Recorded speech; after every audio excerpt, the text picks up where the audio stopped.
Hi. So in the last class, we looked at the experimental part of this chapter.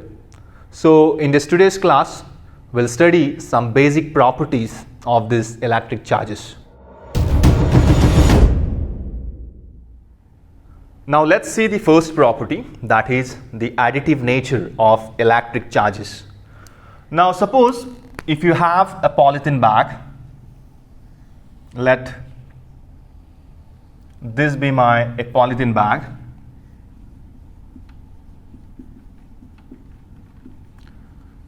which is carrying some balls in it, say 5 balls with a different weights. So let's take two red balls, each having a weight of say 25 grams. Let's take 2 blue balls,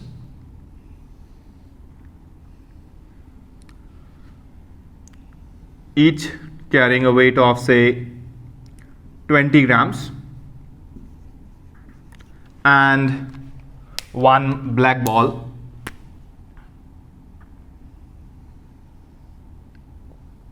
say of 10 grams. Now this whole thing, that is the polythene bag carrying these 5 balls, I can call this as my system. So let me call this entire thing as my system. And now suppose if you want to know the mass of the entire system, what we do is say M of capital M of the system. If you want to know the mass for this entire system, what we do is just the simple addition of these individual weights of these balls. So here when I add the individual weights of these 5 balls, what I'll get is a 10 grams plus 20 grams plus 20 grams plus 25 grams plus 25 grams. And though that answer, what I'll get it is 50 and 100, so that will give me 100 grams. So this is the entire weight for my system. So this is what we follow when you're interested in knowing the mass for any system. You just simply add the weights of the body. These are my bodies which you consider to be inside your system. So that is what we follow. Now the same thing also works when you go in with the electric charges. So here let's see the additive nature of electric charges. So here if I consider, here one system, let this be my system containing a few charges, say Q1, Q2, Q3, Q4, and like that so many, let me say Qn. Okay, this is your n charge. Now here in this case we consider the system to be of polythene bags, and these are the balls, right? So here those balls are being replaced by some charges, okay, and this is one system. So here again, if you want to know the entire charge for this system, okay, what you do is the simply addition of these charges. Q is equal to Q1 plus Q2 plus Q3 plus Q4, like that, many more charges plus the last charge. Now here, looking at this expression, what I can say is that the total charge, I can say the total charge of a system is equal to the algebraic sum of individual charges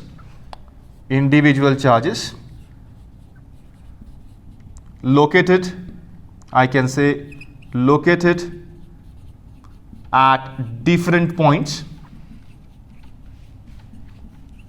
inside the system.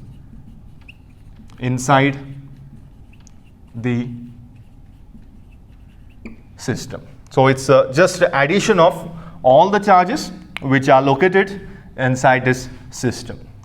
Now here, when you add the masses for any system, what we know is that the mass will always give us a magnitude. So I can say a mass is the scalar quantity, correct? Now here also the same thing is applicable. I can say that electric charges also shows the magnitude but no direction. So the electric charges are also scalar in nature. Now here, a big difference when you add a mass and when you add electric charge. A point to make a note is that when you add your masses to get the overall mass for your system, okay, so the answer that you will be getting is always is positive. So here, the answer that is you are getting is always positive.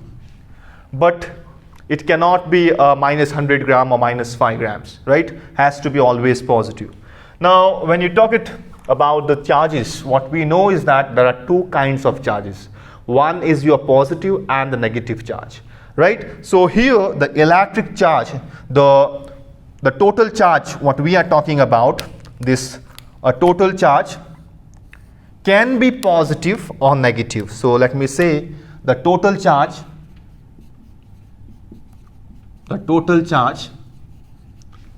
can be positive or negative. So that's the big difference. Okay, it can be positive or negative, or else I'll say, you know, the electric charges adds up like a real number. Suppose, let's take an example. Suppose if you are having a system having a 4 charges, so let me call that as a Q1 is equal to, say you are giving 1 coulomb, and say Q2 is equal to 2 coulomb, and Q3 is equal to minus 5 coulomb, and say Q4 is equal to minus 1 coulomb. Now when you try to calculate the overall total charge for the system, that will be equal to Q1 plus Q2 plus Q3 plus Q4. It's just addition, right? So here Q1 is what? 1 coulomb plus 2 coulomb minus 5 coulomb. Q4 is also minus 1 coulomb. And if we add this will give me a 3 coulomb, and that will give me a minus 6 coulomb. So the final answer that I'll be getting is of minus 3 coulomb. So the total charge, Q is a total charge. It can be positive or else a negative. In this case, it's the negative. Now let's see the second property, which says that charge is conserved. Now if you see the example of a glass rod rubbing with a silk cloth,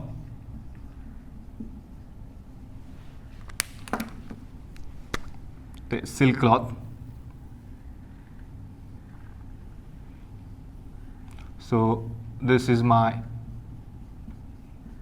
silk cloth, and let this be the glass rod. Now what we know is that when a glass rod is rubbed with a silk cloth, the glass rod acquires a positive charge, while the silk cloth acquires a negative charge. Now here what actually is happening is the transfer of electrons from one body to the other body. So here the glass rod gives out the electron on rubbing, gives these electrons to this silk cloth. Now what happens is that when there is a transfer of the electric charges, that is an electron, there is an imbalance in the atom. So here, before rubbing, this was both the bodies were in a neutral state. That means the charges were balanced. Now here, when there is a transfer of electron from one body to the other body, so here the charges are getting imbalanced in both the bodies. So what happens to this silk cloth is that there is a addition of electrons. So there will be an excess of electrons, and here there will be I can say there is a deficiency of electron. So here there will be an excess of positive charge. Excess of positive charge. And here I can say negative charge. Now if you see this carefully, there is no new charge created or destroyed here in this process. So I can say that there is a no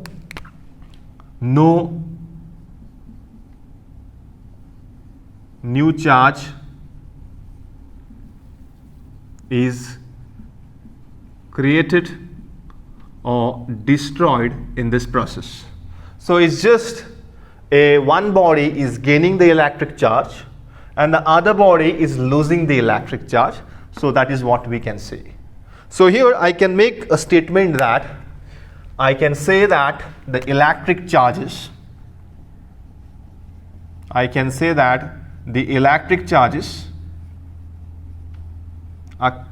cannot be created or destroyed, but they can be transferred,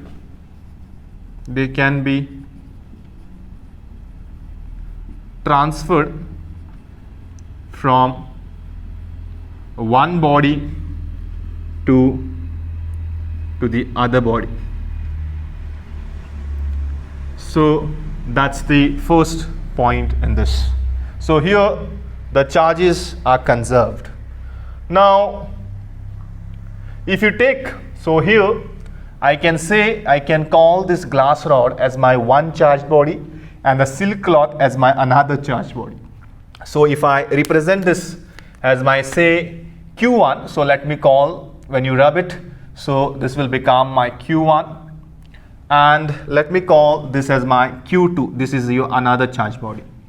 Like that, if you suppose if you take n number of charged bodies, okay, let me say here you are having a Q1, Q2, Q3, and like that you have a n number of charged bodies.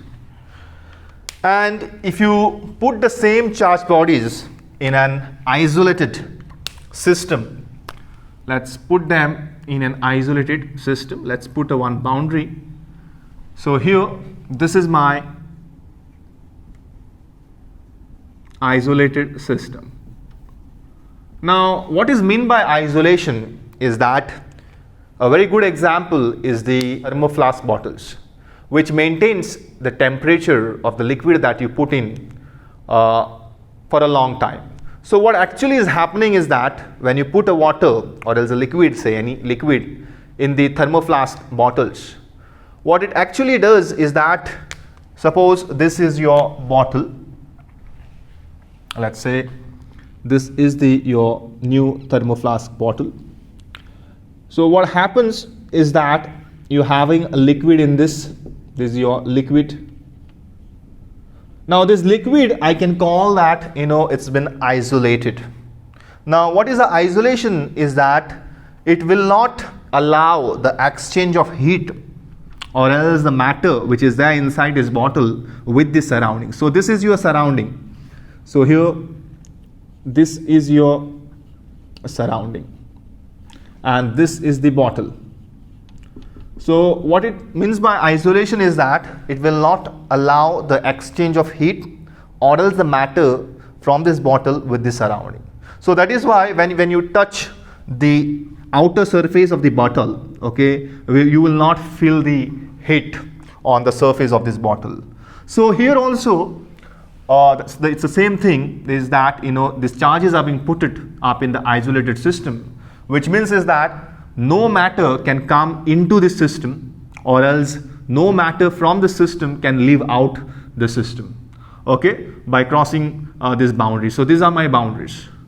Now here again, if you want to know the total charge of this isolated system, what you again do is the addition of this individual charges. So here I can say that Q will be equal to Q1 plus Q2 plus Q3 up till go on till Qn. Now here these charges can be positive or negative, like that. Here the Q1 is my plus, Q2 is minus, so I can say these charges can be positive, charges can be positive or negative. Now these charges are inside this isolated system.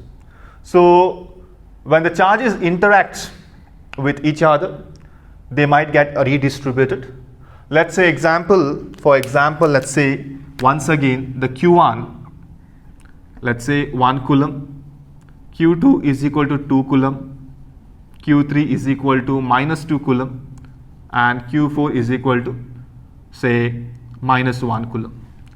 Now if you want to know the total charge of this isolated system, it's that will give me a Q will be equal to 1 coulomb plus 2 coulomb minus 2 coulomb minus 1 coulomb, and that will give me an answer to be of a 0 coulomb. So there will not be a charge of the system. Now say let's change the values. Let's take the Q1 to be of say 1 coulomb, Q2 to be of a 3 coulomb, Q3 of a minus 1 coulomb, and Q4 again of a minus 2 coulomb. So when you add this, Q will be equal to 1 coulomb plus 3 coulomb minus 1 coulomb minus 2 coulomb. So that will give me a 4 coulomb minus 3 coulomb, that will give me a 1 coulomb. So that's the answer. It's again the same technique that you just add the individual charges, whatever the inside the system. But now here the point is that what I can say is that if the system for an isolated system,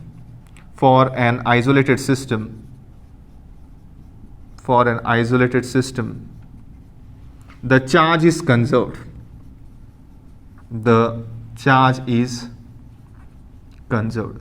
What do you mean by isolation? Is that no matter can interact, with this inner charges which are inside this system.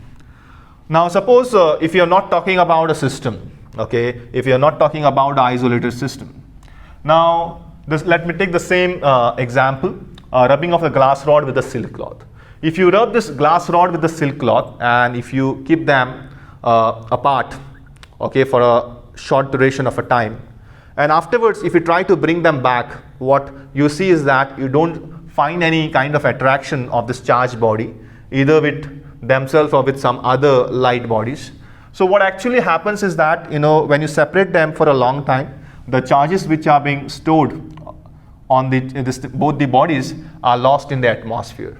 Okay, so here when you put these charges in an isolated environment and when you try to calculate the overall charge, you will always get it to be of conserved. So that is what is says that charges are conserved.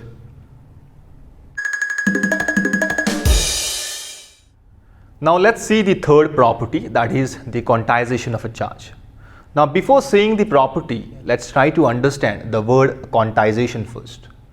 Now to understand it, let's take an example of a 3-floor building. So let this be the building, 3rd floor, 2nd floor, and let this be the 1st floor. So here this is my ground floor. I can call this as my 0, that's a start. This is my 1st floor, 2nd, and let this be the 3rd floor. Now whenever you write your postal address, you always mention the number of floor on which you stay. You mention it as the 1st floor, 2nd floor, or 3rd floor. We never mention the floor to be of something like 1.1. We never mention the floor number to be of a 1.1 or else a 1.2, 1.3. We never mention these things, right? We always mention the flows to be of 1, 2, 3. So these are your flows. Now here, these are my discrete values. So here I call this floor, first floor, second floor, third floor. These are my discrete values. So 1, 2, 3. I call this as my discrete value. Or else I call these floors to be a quantized in nature. So I can also call these floors, because I just see some discrete values, that is jumping from 1 to 2, from 2 to 3. Yes, whereas the in-between points between this 1 to 2 are being skipped, right? So here I can call this floor to be of a quantized. So just for the example, I can say this is a quantized in nature. Now, what is this quantized means actually? Now, a quantization of a physical quantity means that it cannot vary continuously to have any arbitrary values like this in between this, but it can go discontinuously to acquire any discrete sets of values. So it means that's the definition for the quantization. It will never acquire, it will never show you the continuously varying values. Okay, it will show you some discrete values. That is what you find in the case of this building. Is we directly call from 1, if this is the 1 over here, we directly go to the 2. Whereas this in-between points have been skipped. These are skipped. So that's the that is the meaning of the word quantization. And the minimum amount by which the physical quantity gets changed, we call it as a quantum. A quantum. And now let's come back to the quantization of charges. So quantization of charges. Now here the experimentally found that the total charge, the total electric charge of any body, whether it's a large or as a small, the total charge Q is always the integral multiple of the basic quantum of charge, which we write it as a E. Now here N is your integer, so N is your integer value, and which can be a positive or negative. So I can say plus of minus 1, plus of minus 2, 3, and like that it will go on, plus of minus of N. Now E is the charge. Let me say E is the charge. So which is the charge carried by proton or electron. That's the charge. And the value of this E is given to be as E is equal to 1.60219 into 10 raised to into 92 into 10 raised to minus 19 coulomb. Now here what we know is that the protons by convention we consider to be of a positively charged, and the electrons to be of a negatively charged, which again I can write the same thing as a positive plus E, and electrons I can write it as a minus E. So that's the charges. Now this, if you see this Q is equal to N times E, this is what the quantization of the charge is.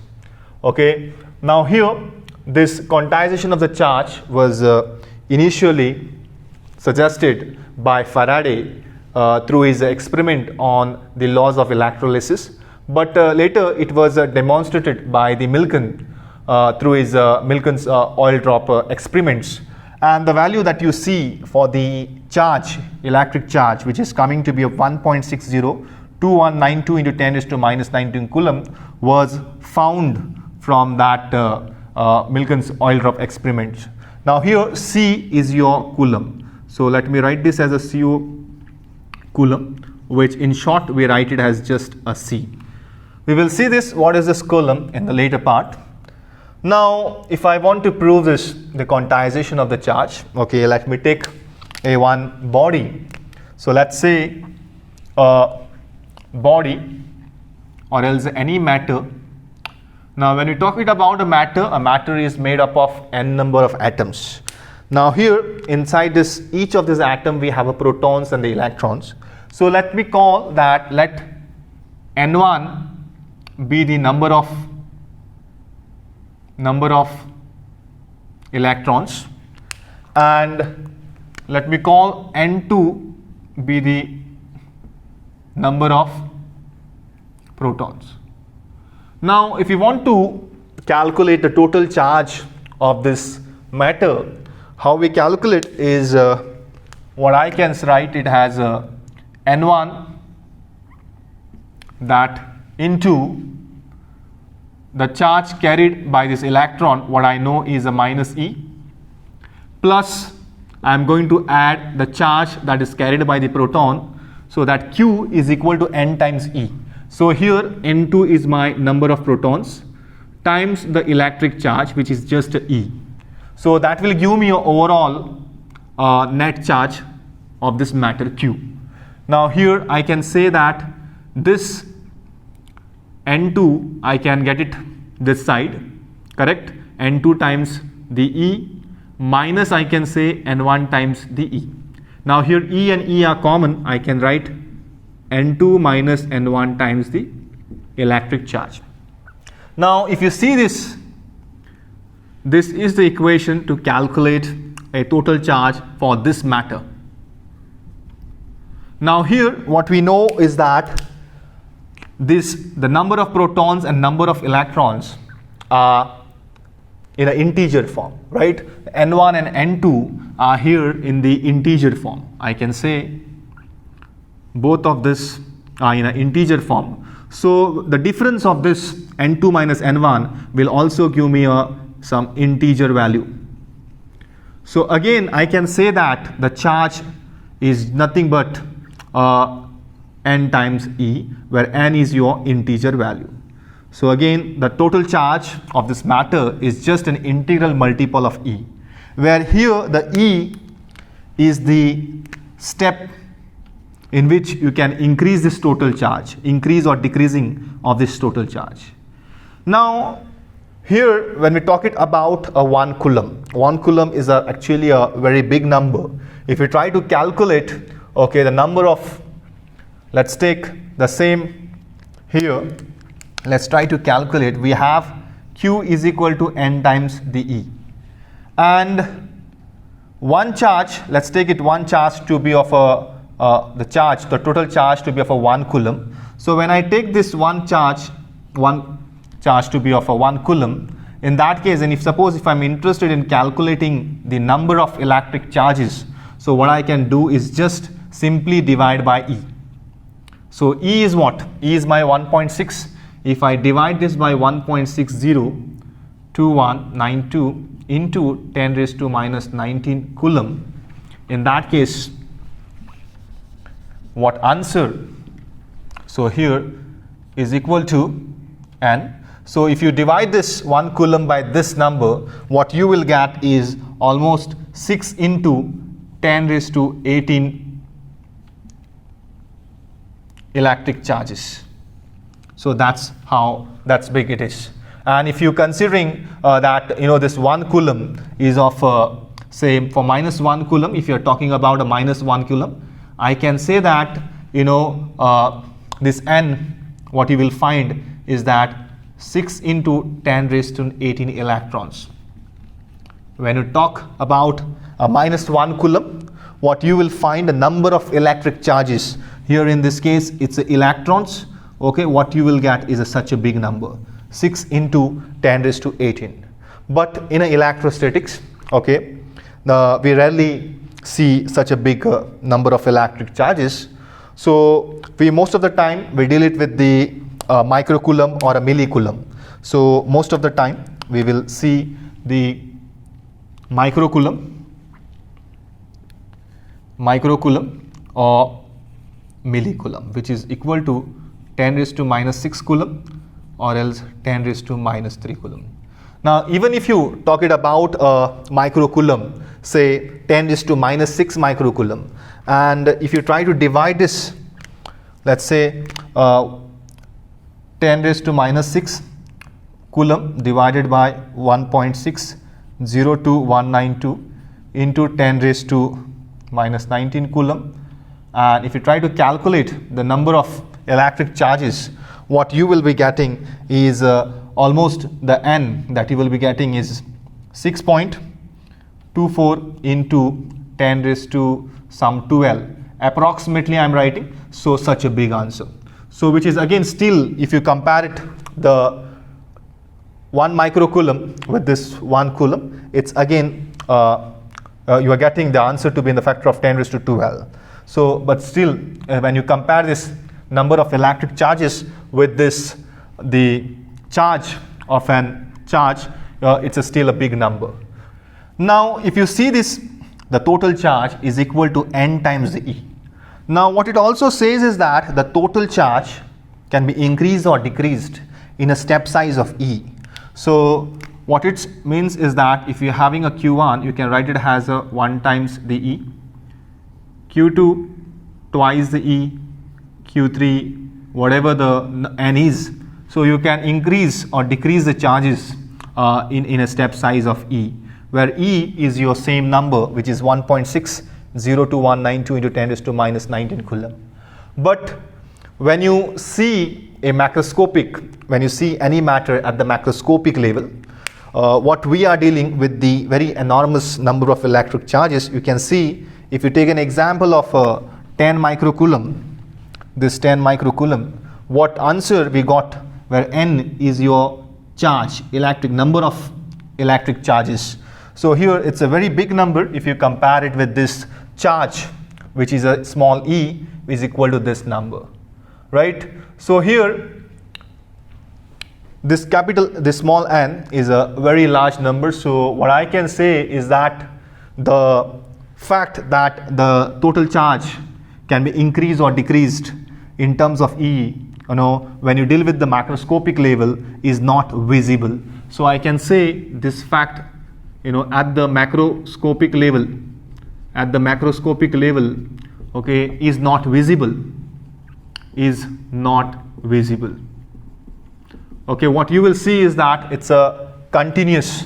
So here, for example, suppose if you have a dotted line, a small dotted line like this, and if you are trying to see this dotted line, at a distance of some, say 10 meters or 20 meters from this board, what you will see is that a dotted line will look like something like a straight line when you try to view it at that particular distance. But the same line, when you come and stand at the right in front of this board and you try to see it, you can notice a small spaces between these dots, right? So that is what I mean when you try to see this matter in the macroscopic level. Okay, this step size, what we can see is the continuous, the total charge. If you take a small charges, okay, all together, it will found to be of continuous. Same like in the case of this dotted line when you see it from the far distance. But I said when you try to come closer to this dotted line, okay, you see that there is a spaces between this dotted. Now the same thing happens at the microscopic level. When you talk about the microscopic level, okay, that is, okay, when you're talking about some n is equal to the number of electric charges in order of, say, n is equal to 10 or hundreds, okay, in that case you cannot ignore this quantization of the charges. But in the case of a macroscopic level, you can ignore this quantization, because for us what we see is the total charge, okay, to be in the continuous form. So when it comes to the macroscopic level, you can ignore the quantization of the charge, but when it comes at the microscopic level you cannot. Microscopic level you cannot ignore this quantization of the charge. So which is very important to make a note of this. Now let's see the problems based on this topic that we have learned so far. So the first problem is if 10 raised to 9 electrons moves out of a body to another body every second, how much time is required to get a total charge of 1 coulomb on the other body? So what it says is that there are two bodies given to us. Let's say, let this be the body 1, and there is another body, say body 2. Now we are told to calculate the time required to get a total charge of 1 coulomb on the body 2. So here we are told to calculate the time for a charge Q is equal to 1 coulomb. Now for the body 1, they have given us the rate of the electrons getting out from the body, and it says there are total 10 raised to 19 electrons which comes out of the body to the another body for every second. So here 10 raised to 9 electrons per second. Now here we need to calculate the time that is required to charge up till a 1 coulomb. So when we see this coulomb, okay, the thing need to calculate it is first is a charge Q, and this is a second body, okay, so this will acquire some charge. So first we need to calculate what is the charge of this body 1, then only we can calculate what will be the charge on the body 2. So here what we know is the formula is Q is equal to N times dE, right? So here N is nothing but the number of electric charges. So here in this case it's my 10 raised to 9 into what I know the value of E is, let me take approximate value 1.602 into 10 raised to minus 19 coulomb. Alright, so here when I multiply this, what I get is 10 raised to 9 into 1.6. So here 10 raised to 9 and this will get cancelled. So what I'll get is 1.602 into 10 raised to minus 10 coulomb. So that's the charge that I have got it. Now the time required to get this charge is of 1 second, because that's the 10 raised to 19 electrons are coming every second. So I can say for the same charge, let me put this in a box. Now this is the charge that is coming out from this body 1 and it's going to the body 2, that is for every 1 second. So what I can say is that this is happening at for 1 seconds. Now the same charge has been getting on the body 2. So here we are told to calculate what will be the time for Q is equal to 1C. So what I can do is that I can say Q is equal to 1C. How much will be the time? So I can say here for Q is equal to 1C, I can say the T will be equal to how much? Whereas here the T, I can say T is equal to 1 second. So here if I cross multiply this, okay, what I'll get is the T will be equal to, this goes on the right side, so I get 1 second into the 1 coulomb divided by the number 1.602 into 10 raised to minus 19 coulomb. So this coulomb and coulomb will get cancelled, and when you divide this 1 by this number, what you will get is 6.25 into 10 raised to 9 seconds. Now here, if you want to calculate the same answer in years, okay, what you can do is you can just take that answer and divide it. So here t is equal to 6.25 into 10 raised to 9 seconds. If I want the answer to be in the years, what I can do, I can just divide it by 365 days into 24 hours into 60 minutes into 60 seconds. So that will give me the answer to be in the years. And when you divide this, what you will get the answer to be approximately equal to 198 years, 198 years. So now you can see the time that this body will take to charge up till 1 coulomb is of 198 years. So now you can think how big the Q is, what is the power of this 1 coulomb. All right. Now here it's also very important, that the number of electric charges in a piece of 1 centimeter cube. Okay. Now for example, if you take an example of a copper, and here if you take a 1 cube of having a one side of a 1 centimeter, okay, what is the number of electrons in this 1 centimeter? You will find the number of electrons is equal to 2.5 into 10 raised to 24 electrons. So this is the strength of the number of electric charges inside this 1 centimeter cube here box. And now if you try to calculate the Q in this case, what is the Q? Q is nothing but N times the E. So when you substitute 2.5 into 10 raised to 24, if you multiply it by 1.6 into 10 raised to minus 19 coulomb, what you will be getting is the answer to be 4 into 10 raised to 5, okay, 24 minus 19, and that is the answer that you will be getting.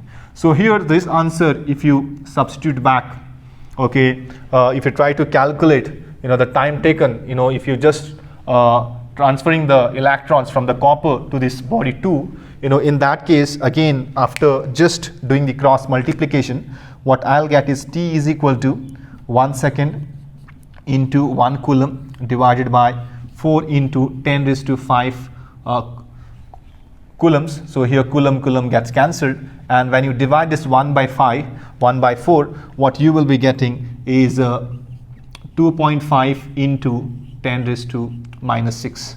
So this is will be in the microseconds. So I can write this 2.5 microseconds. So that's the time. Okay, it also depends upon the material. Okay, that is the very important is the number of the density of the electric charges in the materials. Now let me read the second question. How much positive or negative charge is there in a cup of water? So we are told to calculate the charge in a cup of water, the total charge.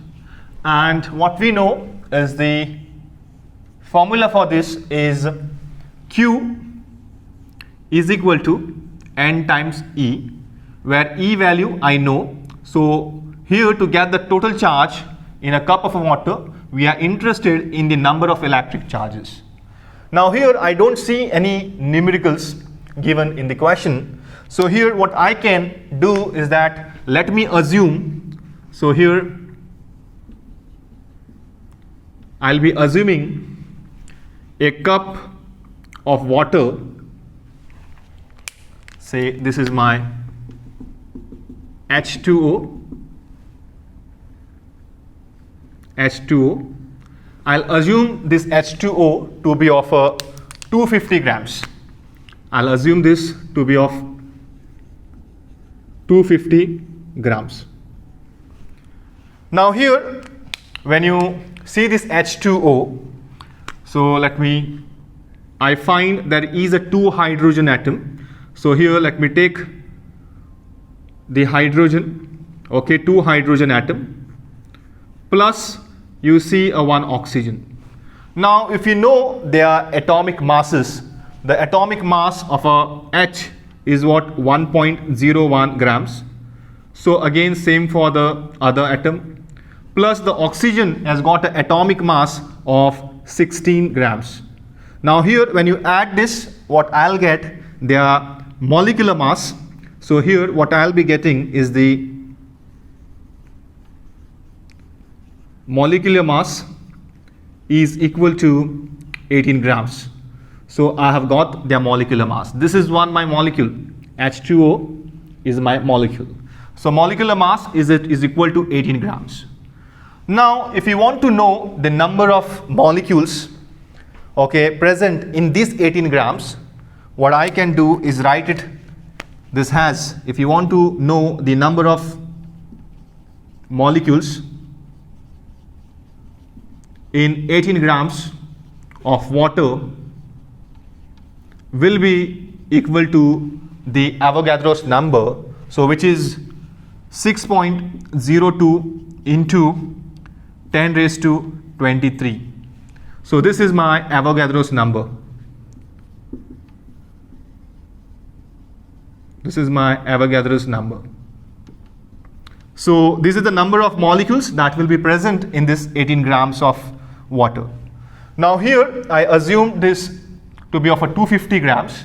So the next question is, if in 18 grams, if you have this much of the molecules, then what will be the in a 250 grams? 250 grams of water, what should be the number of molecules? So the number of molecules in 250 grams of water. So here cross multiplying this, let me call this as my N, and here what I'll get is N will be equal to 250, I'll be getting 6.02 into 10 raised to 23, and if I multiply this by 250 and divide this by your 18 grams, I've just done the cross multiplication. What N value will be getting, the number of molecules in a 250 grams will be equal to, N will be equal to 8.36 into 10 raised to power 24. So this is the number of molecules that you will be getting in this 250 grams. So we are done with the number of molecules, correct? So this is the total number of molecules in this 250 grams. Now H2O is my single molecule, right? Let me take that H2O here. So here I'm having my H2O. So this is my single molecule. Now here what I am getting is a total number of molecules present in this entire cup of water. Now let's see this H2O first. Here hydrogen, okay, hydrogen has got 2 electrons. So let me say 2 electrons, plus oxygen has got 8 electrons. So here 8 electrons. So total you will be having a 10 electrons. So let me say 10 electrons. So 2 electrons plus 8 electrons, that will give me a 10 electrons. So this is the electrons. Now again here there will be 10 protons available. 10 protons which is coming from the nucleus. So that's the 10 protons, right? Now here, if you want to know what we are interested, this small n is not your number of molecules. Let me say this as my n dash here. Let me take this as a n dash. Now here this n dash is your number of molecules. But when you see this equation, Q is equal to n times E, here the n is my number of electric charges. These are my number of electric charges, and these are my electric charges, electrons and protons. Here it's the same for proton as well. 10 protons, 10 electrons. Now we are told to calculate a charge for positive or negative charge, right? So it's been given as or negative. Now here I'll be going with this number 10, which I know that's my electric charge coming. Now here, if you want to calculate the total of electric charge, this 10 has to be multiplied with this number of molecules, because these 10 electrons are available for one single molecule. This is my single molecule, and this is the actual number, the total number of molecules present in this cup of water. So to get that, what I'll do is say I'm interested in getting this n will be equal to n dash times the 10. 10 is nothing but my this number, which is the electric charge. So here n dash is how much? I'm getting 8.36 into 10 raised to 24 into times the 10. So that will give me 8.36 into 10 raised to 25. So this is the number of electric charge, negative electric charge. Okay, number of electric charge. And here if you substitute this, what I'll get, okay, 8.36 into 10 raised to 25 times the E is 1.6. I'll take the approximate value of this, 1.602 into 10 raised to minus 19. So the answer that we will be getting is 1.33 into 10 raised to 7 coulomb. So that's the final answer what is asked in the question, which is equal to 1.33 into 10 raised to 7 coulombs in a cup of water, which I assume to be of 250 grams.